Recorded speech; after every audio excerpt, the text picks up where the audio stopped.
Does that affect the food so much? Because I'm always curious about these urban growing. You're in a place where there's lots of cars. Does that affect your soil, your It's plants? not supposed to do that. We work together with the Copenhagen University. There's a guy there called Jacob, who's a scientist.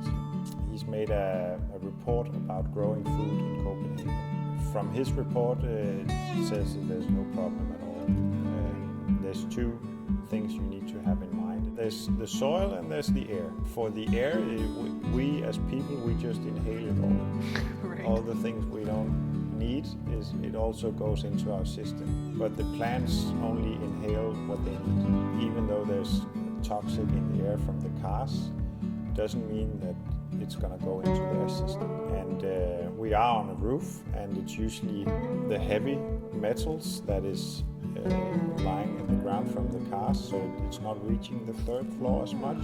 And then they also did some testing on the big road Lyngbyvej, which is out there.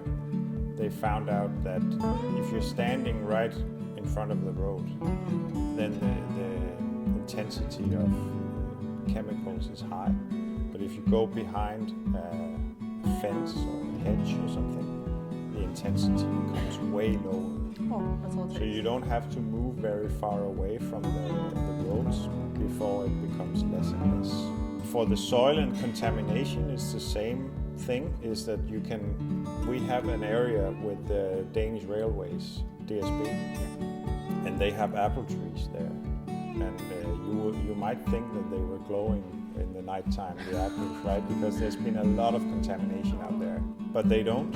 And he actually says that you can eat the apples. There's nothing wrong with them. It doesn't feel very nice in your mind eating an apple that has been standing in contaminated soil. But the plant only takes what it needs from the soil, so there can be something in the soil that is not good for us to mean that it's going to end up in the apple. So, but our soil is not contaminated, so that's not a problem. And one thing you should take care of is kale, for instance, which has a big surface, some big leaves, and it stands there for a very long time. It comes up in spring, and then you can actually harvest it in the winter or next year. So it's a lot of time where things in the air can sit on the plant. So you need to wash it. That's one of the things you mentioned. But testing the plants and putting them up against a conventional food, Like just produce, store? yes. Okay, yeah.